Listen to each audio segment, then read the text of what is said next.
नमस्कार दोस्तों, turn on news में आपका स्वागत है। मैं आपका होस्ट एंड दोस्त मोहित खरोटिया।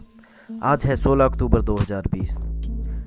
तो लीजिए सुनते हैं हिमाचल की खबरें। सबसे पहले चैनल को सब्सक्राइब कर लें और बेल आइकन को प्रेस कर लें ताकि हर नई नोटिफिकेशन आपके पास जल्द से जल्द पहुंच सके। ऊना में 77 पेटी शराब संग 2 लोग गिरफ्तार। ऊना पुलिस ने मलाहत गांव के पिकअप गाड़ी में 77 पेटी अवैध शराब पकड़ी है। गाड़ी में 61 पेटी देसी व 16 पेटी अंग्रेजी शराब बरामद हुई है। पुलिस ने शराब सहित पिकअप गाड़ी को कब्जे में ले लिया है। वहीं चालक व उसके साथी युवक को गिरफ्तार कर आगामी कार्रवाई शुरू कर दी है। जानकारी के अनुसार पुलिस ने गुप्त सूचना के आधार पर मलाहत गांव के नाकाबंदी की थी। इस दौरान बसोली की ओर जा रहे पिकअप गाड़ी को चेकिंग के लिए रोका गया तो उसमें 77 पेटी शराब बरामद हुई। पुलिस ने चालक से जब कागजात मांगे तो वह कुछ भी प्रस्तुत न कर पाया। इसके चलते पुलिस ने अवैध शराब पिकअप गाड़ी को कब्जे में ले लिया है। वहीं चालक व एक अन्य युवक भी गिरफ्तार है। प्रदेश में 21 तक कोई बारिश के आसार नहीं। हिमाचल प्रदेश ने आगामी सप्ताह के दौरान भी मौसम साफ बना रहेगा। मौसम विभाग द्वारा राज्य में 21 अक्टूबर तक मौसम साफ बना रहने की पूर्वानुमान लगाया गया है। प्रदेश के अधिकतर क्षेत्रों में गुरुवार को दिन भर मौसम साफ बना रहेगा। दोपहर तक अधिकांश क्षेत्रों में तेज धूप खिली रही, मगर दोपहर बाद आसमान में काले बादल घिरने शुरू हो गए। इस दौरान कई स्थानों पर ठंडी हवाएं चलनी रही। शीतलहरों के प्रभाव को अधिकतम तापमान में गिरावट आंकी गई। सुंदरनगर, भुंतर, कल्पा, धर्मशाला, ऊना, सोलन, हमीरपुर, कांगड़ा, चंबा, केलंग में तापमान बुधवार के मुकाबले वीरवार को गिरावट आई। शिमला, नाहन व डलहौजी में अधिकतम तापमान के बीते बुधवार के मुकाबले 1 डिग्री तक का उछाल आंका गया।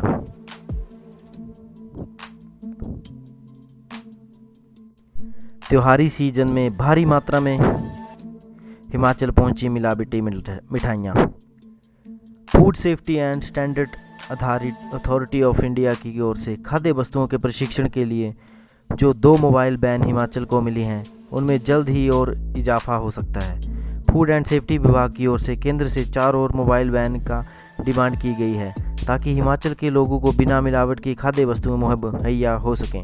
वर्तमान में जो 2 मोबाइल वैन प्रदेश में चल रही हैं वे 6 जिलों को संभाल रही हैं, लेकिन त्योहारी सीजन में सभी जिलों को पहुंचना मुश्किल हो जाता है। ऐसे में अब 4 और नए वाहनों की डिमांड की गई है। मोबाइल वैन की कीमत करीब 36 लाख रुपए है। त्योहारी सीजन पर प्रदेश में मिलावटी मिठाइयों का भी दौर शुरू हो जाता है। पूरे राज्य में फूड एंड सेफ्टी अधिकारियों ने मिलावटी मिठाइयों को व्यापार को रोकने के लिए चेकिंग का दौर शुरू कर दिया है। जो 2 मोबाइल वैन केंद्र की ओर से राज्य से को मिली हैं, उनमें से एक वैन शिमला पहुंचने वाली है जबकि दूसरी कांगड़ा में है। ऐसे में इन मोबाइल वैन से मौके पर ही मिठाइयों सहित अन्य रोजाना प्रयोग में की जाने वाली खाद्य वस्तुओं की जांच की जाती है। अब 4 वैन की डिमांड केंद्र सरकार को भेजी गई है। शिंकुला टनल के सर्वे को लाहौल पहुंचा चिन्हुक। अटल टनल के बाद अब 16,500 फुट ऊंचे शिंकुला दर्रे पर टनल निर्माण को लेकर हवाई सर्वे के लिए चिन्हुक हेलीकॉप्टर गुरुवार को लाहौल और स्टिंगरी हेलीपैड पर उतरा। डेनमार्क में इंजीनियर बुधवार शाम को ही जहां केलंग पहुंच गए थे, वहीं गुरुवार को 500 किलो वजनी एंटीना को हेलीकॉप्टर में लगाया गया और ट्रायल के तौर पर केलांग व आसपास के क्षेत्र में EM सर्वे किया गया। सर्वे में प्रयोग होने वाले सभी उपकरण भी बुधवार को केलंग पहुंचा दिए गए हैं। शुक्रवार को इंजीनियर एंटीना से झांसकर रेंज में 600 मीटर गहराई तक भूगर्भीय सर्वे करेंगे। अटल टनल के बाद अब शिंकुला टनल भारतीय सेना को और मजबूती देगी। भारत सरकार शिंकुला दर्रे में प्रस्तावित 13.5 किलोमीटर लंबी टनल का निर्माण को लेकर गंभीर है।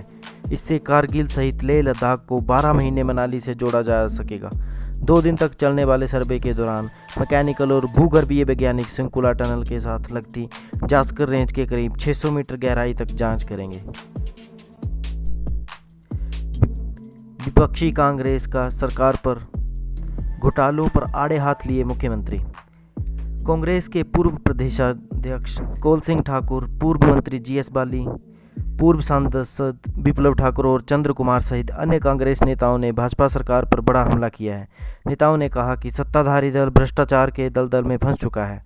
कौल सिंह ने सीधा मोर्चा मुख्यमंत्री, जल शक्ति मंत्री व स्वास्थ्य मंत्री के खिलाफ खोलते हुए कहा कि जल शक्ति विभाग और स्वास्थ्य विभाग में कई बड़े घोटाले सामने आए हैं। जल शक्ति विभाग में टेंडर होने से पहले ही पाइपों की खरीद हो जा रही है, तो स्वास्थ्य महकमे में 7 रुपये के मास्क 16 में खरीदे गए हैं। उन्होंने कहा कि ऑक्सीमीटर खरीद में भी बड़ा घोटाला हुआ है, इसके लिए कोविड काल में हुई खरीद की जांच कार्रवाई की जाए। उन्होंने कहा कि सरकार के मुख्यमंत्री भूमाफिया बन गए हैं। भूमि की खरीद फरोख्त बड़े स्तर पर चल रही है। खनन माफिया भी सरकार में सक्रिय है। जनता पर कई तरह का बोझ लाद दिया गया है।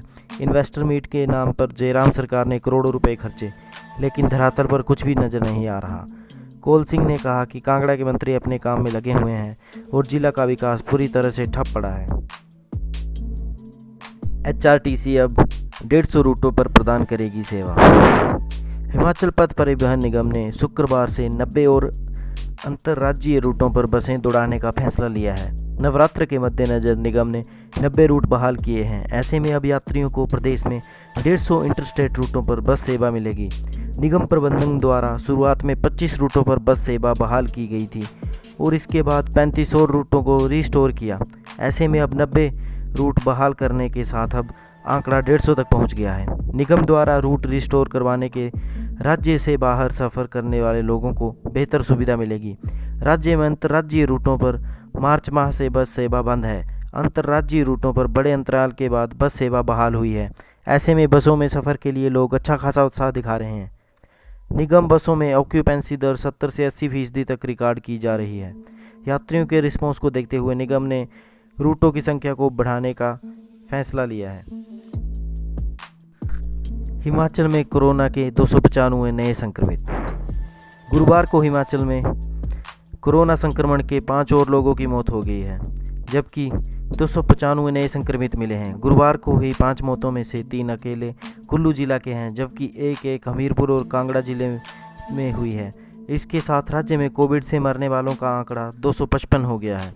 हालांकि राज्य का रिकवरी रेट भी बेहतर होता जा रहा है और ये 85% से ज़्यादा हो गया है।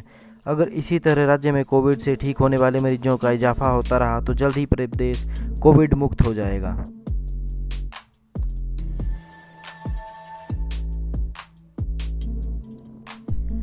कांगड़ा के उपाध्यक्ष राणा ने सीमेंट के दामों पर घेरी भाजपा। सीमेंट के दामों में 15 से 25 रुपए का इजाफा कर जयराम सरकार ने प्रदेश की जनता को अच्छे दिनों की याद दिलाते हुए कोविड-19 काल में फिर से तगड़ा झटका दिया है। यह बयान राज्य कांग्रेस उपाध्यक्ष एवं विधायक राजेंद्र राणा ने दिया है। श्री राणा ने कहा कि हैरानी यह है कि बीजेपी की सरकार के बनने के बाद सीमेंट के दामों में लगातार 175 रुपये प्रति बोरी का इजाफा किया गया है।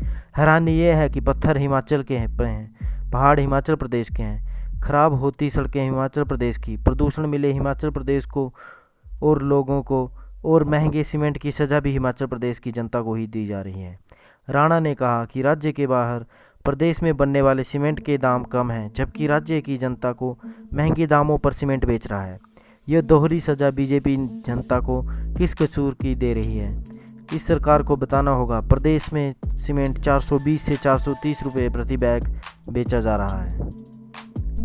ऑनलाइन स्टडी के रिजल्ट से शिक्षा विभाग को चिंता। ऑनलाइन स्टडी का रिजल्ट धीरे धीरे डराने लगे हैं। शिक्षा विभाग के पास कुछ शिक्षकों ने रिपोर्ट दी है कि ऑनलाइन तरीके से अब छात्रों को समझाना मुश्किल हो रहा है। परीक्षाएं भी नज़दीक हैं। उधर 10वीं व जमा 2 के कई छात्र वीडियो कॉन्फ्रेंस के माध्यम से रिस्पॉन्स नहीं कर रहे।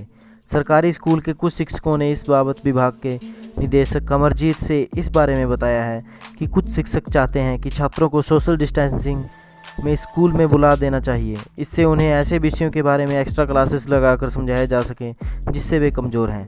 बता दें कि मार्च के अंत में बोर्ड की फाइनल परीक्षाएं भी होनी हैं। ऐसे में अभी से ही बोर्ड एग्ज़ाम को फाइनल रिजल्ट के शिक्षा विभाग डरने लगा है। यही कारण है कि 20 के बाद मेडिकल नॉन मेडिकल के छात्रों को लैब में बुलाने तक की मंजूरी शिक्षा विभाग ने सरकार से मांगी है। ये स्पष्ट है कि इस बोर्ड की परीक्षाओं में छात्रों को 30% सिलेबस में कटौती की गई है। फिलहाल सरकार व शिक्षा विभाग ने ये संकेत जरूर दिए हैं कि हिमाचल में 9वीं से 12वीं तक की रेगुलर कक्षाएं लगाने के मूड में सरकार अभी नहीं है। इसी बीच अहम खबर यह भी आई है कि शिक्षा विभाग ने राज्य के मेडिकल नॉन मेडिकल और कॉमर्स के छात्रों की रेगुलर क्लासेस लगाने की अनुमति मांगी है। सरकारी स्कूलों में शुरू होगी ई-पीटीएम। प्रदेश के सरकारी स्कूलों में शुक्रवार से ई-पीटीएम का आयोजन किया जाएगा। इस दौरान करीब 48,000 शिक्षक व 7 लाख अभिभावकों के साथ संवाद करेंगे।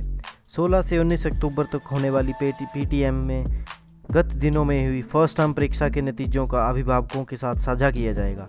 कोरोना वायरस के बचाव को लेकर जागरूक करने के टिप्स भी दिए जाएंगे। शिक्षा मंत्री गोविंद ठाकुर ने शुक्रवार को यूट्यूब के माध्यम से किए गए संवाद के दौरान ई-पीटीएम की शुरुआत की। एचपीयू ने घोषित किया यूजी का फाइनल का रिजल्ट। आखिरकार एचपीयू ने एक माह के अंदर यूजी फाइनल का रिजल्ट घोषित कर ही दिया। साइंस विषय में 50% छात्र फेल हुए हैं, वहीं 49% छात्र ही पास हुए हैं। इसी के साथ बीए में 57% छात्र पास हुए हैं, वहीं कॉमर्स विषय में रिजल्ट 70% रहा। गुरुवार को परिणाम घोषित कर विश्वविद्यालय की वेबसाइट पर उपलब्ध करवाया गया है। अगस्त व सितंबर माह में हुई इन परीक्षाओं के परिणाम में 1 महीने के भीतर घोषित किया गया है। बीए की परीक्षाओं में 10,740 छात्र उत्तीर्ण हुए हैं, जबकि 7,940 छात्र अनुत्तीर्ण हुए हैं, फेल हुए हैं। इसके अलावा बीकॉम में 4703 छात्र उत्तीर्ण हुए हैं और 2015 छात्र अनुत्तीर्ण हुए हैं। इसी तरह बीएससी में 5,251 छात्र उत्तीर्ण, जबकि 5,261 छात्र अनुत्तीर्ण हुए हैं। हिमाचल प्रदेश विश्वविद्यालय के परीक्षक नियंत्रक डॉक्टर JS नेगी ने बताया कि स्नातक छठे सेमेस्टर का परिणाम घोषित कर दिया गया है। परिणाम विश्वविद्यालय की वेबसाइट पर भी अपलोड कर दिया गया है। छात्र छात्राएं अब पीजी में एडमिशन के लिए अपने अंक अपलोड कर सकेंगे। 20 अक्टूबर तक स्नातक कक्षा के अंकों को अपलोड किया जा सकेगा। इसके बाद 22 अक्टूबर को मेरिट सूची की जाएगी और 23 अक्टूबर को विभिन्न कोर्सों में दाखिले को लेकर मेरिट सूची जारी कर दी जाएगी। इसके बाद 27 व 28 अक्टूबर को ऑनलाइन काउंसलिंग प्रक्रिया अमल में लाई जाएगी। 31 अक्टूबर तक उम्मीदवारों को स्नातकोत्तर स्तर के प्रवेश में के लिए फीस जमा करवानी होगी। धन्यवाद दोस्तों। तो ये थी आज की हिमाचल प्रदेश की ताज़ा तरीन खबरें। उम्मीद है आपको वीडियो पसंद आई होगी। चैनल को सब्सक्राइब करना ना भूलें और बेल आइकन को प्रेस कर दें ताकि हर नई से नई नोटिफिकेशन आपके पास जल्द से जल्द पहुंच सके।